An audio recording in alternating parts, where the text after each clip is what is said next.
Hey, saintshill, so good to see you. Not really, you're not here. Anyway, I feel like I want to reach this message out with full of hope, full of faith that you're being blessed every time that we have someone speak into our series, into our church. This all comes out because there's no way of verification of anything, right? So everything goes into, hey, I trust in the Lord. It's doing something in your heart. It's doing something right now in your house. And as I start this, I wanted to make sure that I preface it by saying that this is less of a teaching, more of a prophetic declaration. So let's see it like that, like a prophetic invitation to the next season.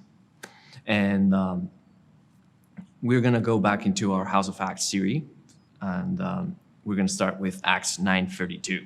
So if you can go ahead and open your Bibles there, we are going to read a little bit about what Peter was doing in that time. Obviously, as you know, Acts was written by Luke, but Luke found that it was important to write this down. So you can go ahead and open your Bibles there. Now, as Peter was traveling through all those regions, he came down also to the saints who lived in Lydda. There he found a man named Aeneas who had been bedridden 8 years, for he was paralyzed. Peter said to him, Aeneas, Jesus Christ heals you. Get up and make up your bed. Immediately he got up. And all who lived at Lydda and Sharon saw him, and they turned to the Lord. Now in Joppa there was a disciple named Tabitha, which translated in Greek is called Dorcas. This woman was abounding with deeds of kindness and charity, which she continually did. And it happened at that time that she fell sick and died. When they had washed her body, they said it in an upper room. Since Lydda was near Joppa, the disciples, having heard Peter was there, they sent 2 men to him, imploring him, do not delay in coming to us. If this story sounds a little bit familiar, it's because we've heard this story before with another character. But when he arrived, they brought him into the upper room, and all the widows stood beside him. All the widows stood widows stood beside him, weeping and showing all the tunics and garments that Dorcas used to make while she was with them.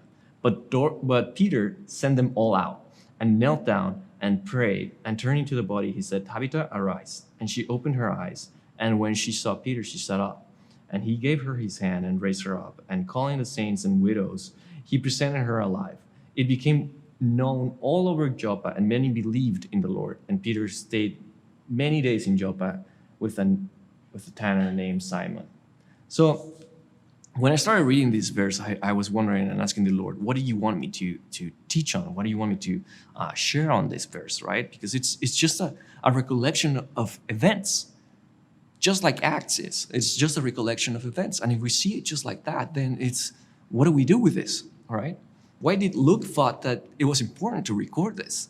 So it just made me realize the importance of testimonies. I think in our church, we've made a huge point of maintaining the importance of testimonies, really aware, and making everyone known of what's going on around us. So I want to hit on 5 major points that came to my mind as to why these stories of God showing up are important and what they remind us of, right? So number 1, in this story, we can see that, number 1, Jesus is the standard. He sets the standard. When Jesus came to earth, everything he did, he intended us to see it as our floor. So that was his floor, so that we could start building from there. Like his roof, that's our floor. That's what I mean. So if we read at John 14:12, it says, very truly I tell you, whoever believes in me will do works I have been doing. So what? This is Jesus talking. And they will do even greater than these, because I am going to the Father, and I will do whatever you ask in my name, so that the Father may be glorified in the Son. You may ask me for anything in my name, and I will do it. This is Jesus talking and giving the promise that that's what he's going to be doing. See, what testimonies do is that they show us that we're living in a continuation of what he started. As I prefaced before I started reading the passage, I think Luke is writing something similar to what happened before. If you look at Luke 8:41, which is written before Acts, you read, that Jesus, while he was speaking with someone, he came to the house of the synagogue official, saying, "Your daughter has died. Do not trouble the teacher anymore." But when Jesus heard this, he answered him, "Do not be afraid any longer. Only believe, and she will be made well." When he came to the house, he did not allow anyone to enter with him except Peter, and John, and James, and the girl's father and mother. Now they were all weeping and lamenting for her. But he said, "Stop weeping, for she has not died, but is asleep." And they began laughing at him. Knowing that she had died, he, however, took her by the hand and called, saying, "Child, arise." And her spirit returned, and she got up immediately, and she gave orders for something to be given to her to eat. Do you see the relation? Luke wrote this before Acts happened, before he wrote Acts to Theophilus. And Peter was part of this event. He was part of this testimony. So Peter took upon himself something that he saw, and he did it again. And Luke saw the importance of showing how what Jesus had done in the past was also happening now in Acts. What's a continuation of the whole thing, right? Because when we stop reminding ourselves that Jesus is the standard of what he can do, we start lowering our requests. We start lowering our prayers. Our prayers become less of a belief of what God can do, but what we can imagine that he can do. So it becomes more of a theology that we understand. We hold it to our own understanding, which we are not supposed to hold on to, right? We are not supposed to hold on to our own understanding, but more to the understanding of whatever he actually is, which is in the Bible. It's the testimony. So we know that Luke is a historian. So writing his book, he made sure to name the people that got impacted by this, right? This is basically to make sure that you understand that he wanted people to go and verify that this actually happened. He wanted people that were impacted by what Peter did to get verification of like, hey, did you actually get healed? Yes, I did. I was that person. So that's a way of having like, this was verified, right? And I just did the little check. There we go. In Hebrews 13:8, it says, Jesus Christ is the same yesterday and today and forever. If we don't remind ourselves that of this passage, of this single truth, we will reduce our prayers to, finding parking spots at Target when there's no spots. Right now, that's not a problem. I don't know what a recurrent problem, because no one's going to Target, I guess. My wife is sometimes. But anyway, we reduce our prayers. And he paid for a lot more. And getting testimonies remind us and fills of hope to see him receive his full reward, right?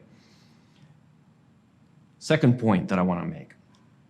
Testimonies make us responsible to renew our minds. They make us hungry.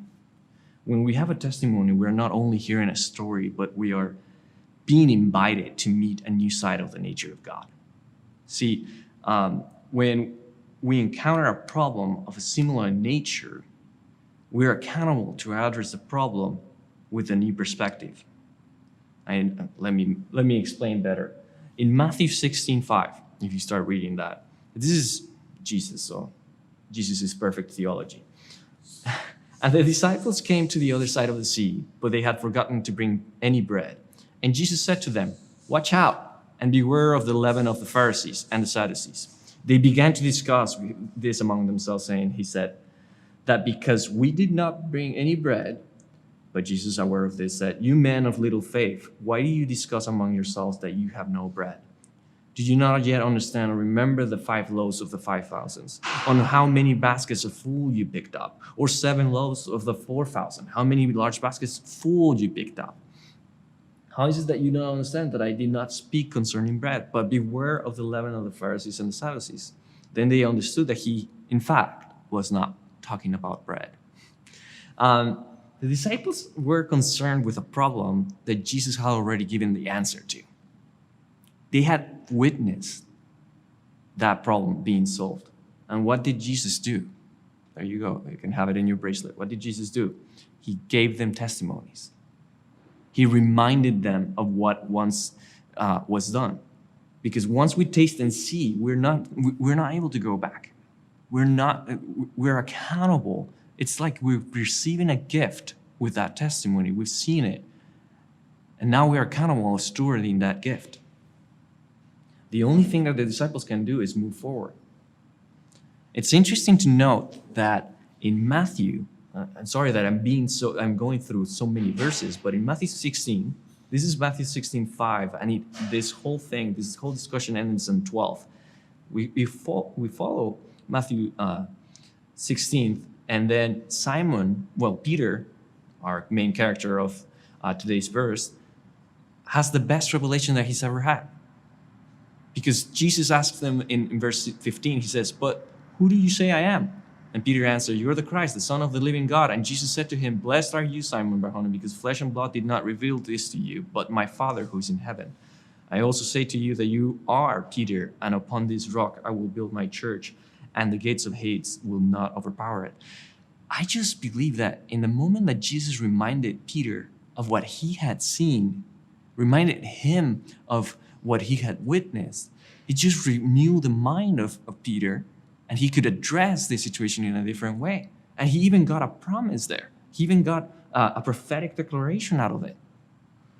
So when we honor what God has done, then we receive an honor back and a blessing on it. That's exactly what happened. Like it's like when I honor what God is doing, He's like, "Oh, you remembered. I bless you because your mind is renewed." I think there's a relationship there. Renewing our mind is just changing the way that we think about a problem, and we remember how Jesus actually thought about the problem. We can't go back. We cannot not address the problem in the way that we would do it without Him. All right. So, third point. We have two so far, and now we're going to the third. Testimonies are markings in our life. I want us to look at Joshua 4. Sorry that we are going into different verses, but I think that it's very important that we look into this. Now, when all the nation, this is back when Joshua was taking the leadership of Israel, they were still rambling around the desert, and finally Joshua was leading them to the promised land, and they had to cross the Jordan. So now when all the nation had finished crossing the Jordan, the Lord spoke to Joshua saying, "Here, the Jordan, what happened? It parted ways." We've seen that before, just if you don't remember that. "Take yourselves 12 men from the people, 1 man from each tribe, and command them, saying, take up yourselves 12 stones from here, out of the middle of the Jordan, from the place where the priest's feet are standing firm, and carry them over with you, and lay them down in the lodging place where you will lodge tonight." So Joshua called 12 men on whom he had appointed from the sons of Israel, and 1 man from each tribe. Joshua said to them, "Cross again to the ark of the Lord your God into the middle of the Jordan." So there's the parting, there's the Jordan, in the middle of the Jordan. "Up with a stone on his shoulder, according to the number of the tribes of the sons of Israel. Let this be a sign among you. So when the children ask later, what do these stones mean to you? What do these stones in the middle of the riverbed mean to you? Then you shall say to them, because the waters of the Jordan were cut off before the ark of the covenant of the Lord. When he crossed the Jordan, the waters of the Jordan were cut off. So these stones shall become a memorial to the sons of Israel forever." So the little children, when they're walking along the river, they're asking what is everything, and they have questions about everything, they can ask about the weird stones in the middle of the Jordan. Why? Because children ask questions, and they have wonder, and they have curious, and they'll keep asking and nagging their parents to give them the story. Why? Because Jesus wants to remind the parents of what he did. Because it's important to remember. Last time, because God knows, he's very wise, last time that Israel, before this, last time that he took them out and he parted the sea with Moses, they forgot. They literally forgot what had happened. They completely forgot, and they kept complaining, and they ended up even worshiping the idols, creating their own idols in Mount Sinai. So what is God saying? I want you to remember what I've done. It's not just signs and wonders that I've done, and then it's like, oh, happy moment, let's just clap on it. It's markings. It's signs that God was there.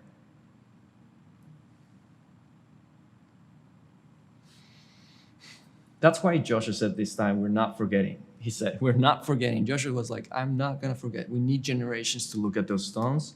And so we're able to inherit the promised land. What happened the last time? They weren't able to inherit the promised land. A whole generation had to go by till they had another chance to inherit the promised land. Now, it also brings me to realize these markings were necessary to remind them that God was with them because they were about to encounter giants on the promised land. So they were going to encounter problems there, and they needed to be reminded of how God was there in the middle of another situation so that they can renew their mind and apply it again when they encounter the giants. Because I was looking into this, and history shows that we can forget things, as a human society. Roman concrete, I don't know if you've heard about it, was a material used in construction in ancient Rome. The Roman concrete was based of hydraulic setting cement. It is durable due to its incorporation of polycyclic ash, which prevents cracks from spreading. By the middle of 1st century, the material was used frequently, often brick-faced, although variations in aggregate allowed different arrangements of the material. So all of those structures that you see made by the Romans were made with this cement. And this cement had the capability of getting stronger by resistance of the sea. So they could build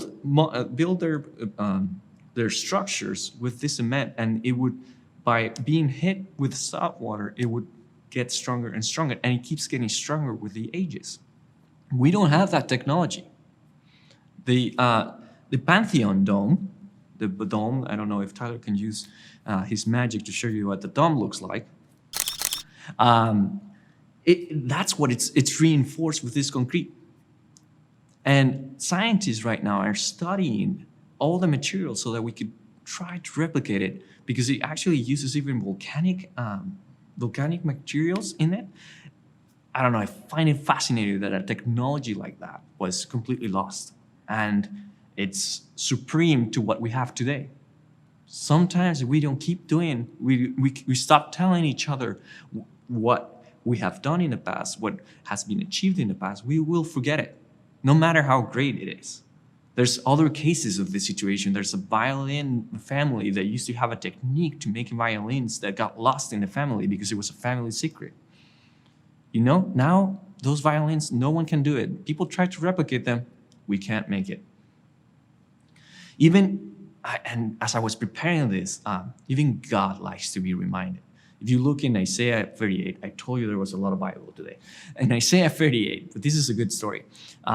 Hezekiah, the king, is told by a prophet, by Isaiah, that he will die soon, that he has a disease and it's by the Lord, and he should put his house in order. And the prophet gives the prophetic word to him, and as he's leaving, Hezekiah reaches out to the Lord and says, "Hey, don't you remember how I cleaned out the altars in the high places? Don't you remember how I kept your word? Don't you remember how we were close as friends and I was your servant?" So Hezekiah pled to God. And as this prophet is leaving the palace, I imagine him leaving the hallway, the Lord speaks to him, to Isaiah, and says, "Go back."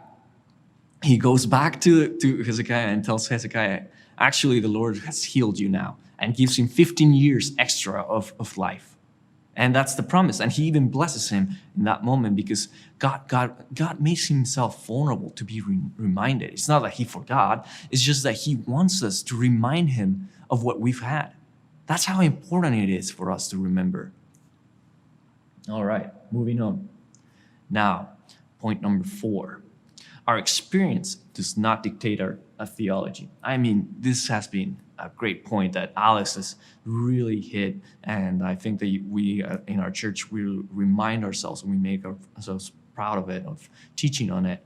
But I think that we can't forget it. The testimonies need to be constantly said so that we can have this point drive home. Why? Because God constantly does things that offend the mind. Jesus never did a miracle the same way. He wasn't concerned with maintaining a method. He wasn't concerned of, I want you to learn the 1, 2, 3. Even though that I'm naming you steps right now, it's not steps. Whatever. He wasn't concerned with a method. If you look in Acts 9:32, even Peter changes things up a bit this time with in his ministry by healing these people. He changed it by being himself the one that prays for the sick. He does something different. We can't limit God to our own understanding. If we hear a testimony and we question God on, like, is that you? Then we're not receiving it like a child would. We're receiving it like a Pharisee does. The Pharisee spirit is the one that questions, is that how really God moves? It's not concerned with, wow, that person got healed. It's not concerned with the result. It's concerned with, would that be God? With that blessing, I'm not concerned about the result. I'm concerned with the rules. I'm concerned with method. I'm concerned with following the steps. But in Psalm 115, it says, God does as he pleases. I used to share testimonies, like weird testimonies, to my friends. When we moved to Portland, I was interested in finding my people, finding the people that I could run with. And I would purposely lead the conversation while we were at Burgers or something. I would lead the conversation to a shaky point where I would share some testimonies that I've heard. And if I saw that the person was interested and was hungry about it, I would keep on going till I could find the point where they were like, okay, I want to know more, right? I did this so I could find people that I can invest in. It was the people that would move away from the offense, move away from their own experience. It was the people that were still hungry. They were the people that were not limiting what God could do to their own understanding. I think it's very important that we get that every time that we're giving a testimony. Now, the fifth point, and the point that I want us to really stay on, is that he will do it again. If you haven't noticed, this whole teaching has been a long prophetic word for you to remind you of what he has done, especially in this season. He's the same today.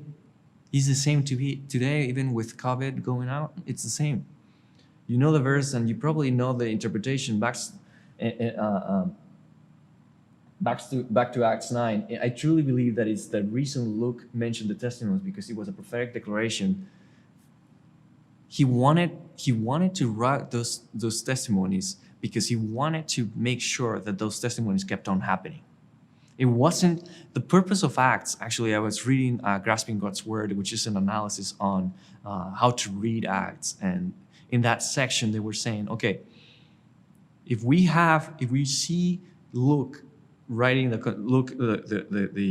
Gospel of Luke, and then Acts as the next step, and we just see it as a historic recollection, then we're going to miss the whole point of him trying to launch us into this keeps on happening.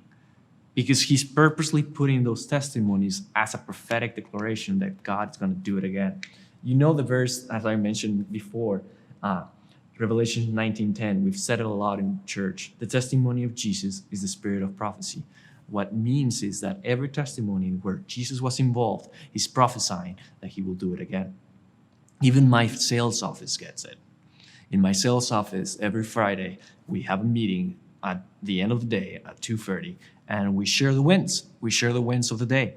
And it's very, very important for all the managers and leadership to make sure that we have wins, that we have someone sharing something that is going on good. Why? Because we want to give hope. We want to give obviously make sure that everyone knows that we're selling and that we're moving forward, especially in this season. Like, are you selling during this season? Yes, we are. So we got to make sure that we're sharing those testimonies because we want it to be replicated. The more we share wins, the more people start selling and doing more. It's just the nature of hope that it keeps spreading through there. Anyway, that's I feel like what Luke is doing here in Acts 9. Everything that God has his hand on It's a prophetic declaration that he will do it again. I have a list on my phone.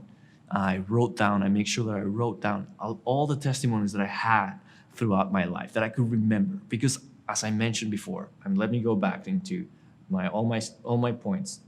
Number one, Jesus sets the standard. Number two, testimonies make us responsible to renew our minds. Basically, they make us hungry. Number three, testimonies are markings in our life. 4, our experience doesn't dictate our theology. And 5, he will do it again. So I have all these testimonies because I'm making myself, number one, I want to hold these as jewels the treasures that I can use whenever the situation is looking grim, whenever the situation is looking against me. And then I could go back into those testimonies and remember he was there. He was there in Saints Hill when we prayed for that girl that needed healing for her allergies, for that lady that had a problem in her stomach, for Molly when her leg was in different sizes and he made it grow to match it. That constant knees being healed, back pains being healed, all of those, I need to be reminded of them so that when someone comes and asks for prayer, normally what I do, the first thing that I do is I just remind myself, I saw this before. And if I don't, I heard about this before. And if I haven't heard about that before, Jesus is perfect theology. Jesus did not see a problem where he was not speaking hope on. So I'm going to use what he's put in my heart, but the belief that he's put in my heart to actually address this, because he took death. So there's nothing that cannot be touched by him.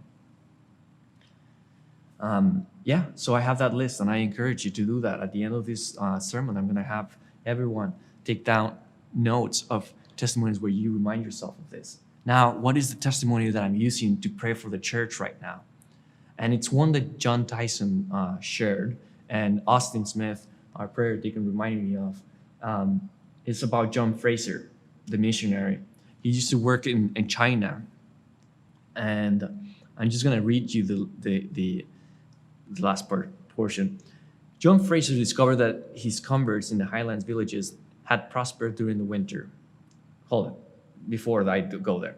So John Fraser was going after villages that were in Lisu, and they were in the back, like 100 miles from Wuhan, in the region of Wuhan in China. And he couldn't go into those villages because the storm winds and the snow had covered the pathways, and he couldn't get to them. So he decided to do an experiment. He had another village that he was actually going and discipling. He was frustrated with God, like, why am I not able to get there? So what he decided to do was, okay, I'm going to pray. All the time that I would have invested in going there, I'm going to pray for them. I'm going to pray for my core converts that I can't go and teach and disciple. And the other ones, I'm just going to keep on teaching and discipling. And let's see and compare notes after that. So he dedicated that time to pray for them.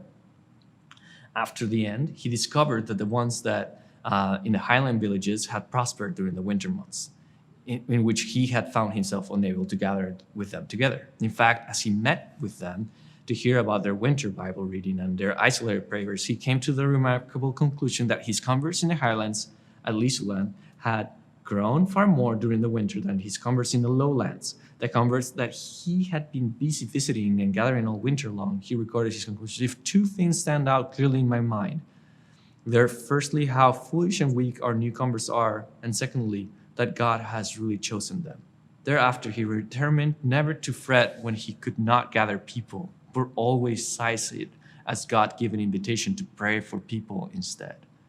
I feel like that's what we've been doing, and that's what my heart has been going after. Always praying for you guys, even though that we cannot gather. It's really, that's the invitation that we have right now, to become the church. And I can't finish this without reminding us of the most important testimony of all, which is of all of the Acts. Bill Johnson puts it this way: Jesus died for us, taking what we deserve so that we could receive what he deserves. He died for you, and that testimony is giving life to every person that believes in that testimony. That testimony keeps on lasting, has power. So if you have not received Jesus in your heart, this is the opportunity to receive him as your Savior and change the nature completely of your life and receive everlasting life. In Revelation 15:11, it says, "The kingdom of the world has become the kingdom of our Lord, and He's Christ, and He will reign forever and ever."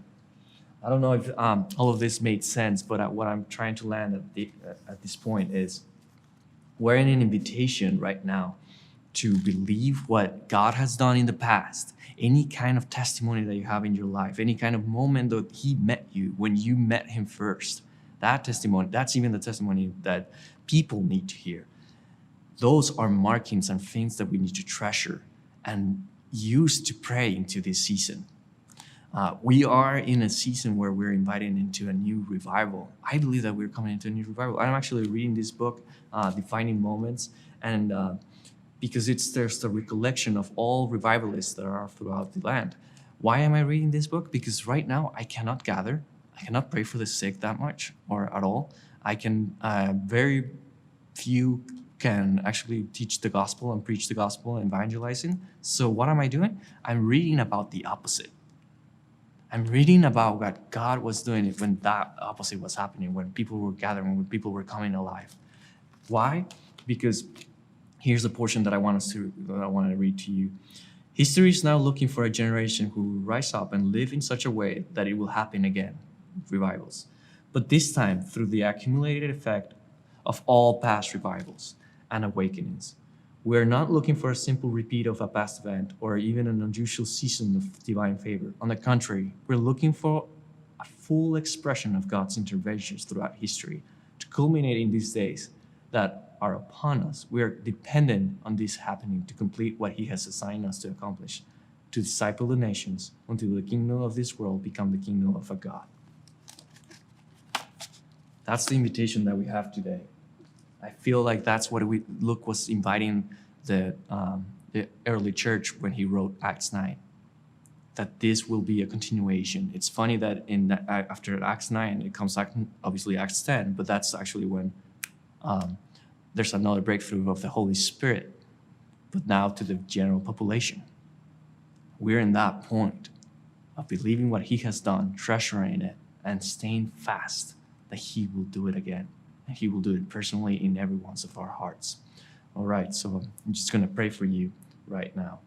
Father, I just declare that we treasure what You've already done for us, that You remind us constantly what You have treasured for us, that You remind us of when You came through, of when You specifically You healed the sick and You healed, for example, my mom from lupus, when You gave us, Lorna and I, our promised house that we wanted, all those things, those are testimonies that you can even use right now. I'm talking to you. But I ask God that right now, that You inspire everyone that's listening to this to remind themselves of what You've already done so that they can speak it into life and prophesy that You will do it again in this season. Thank You, Father.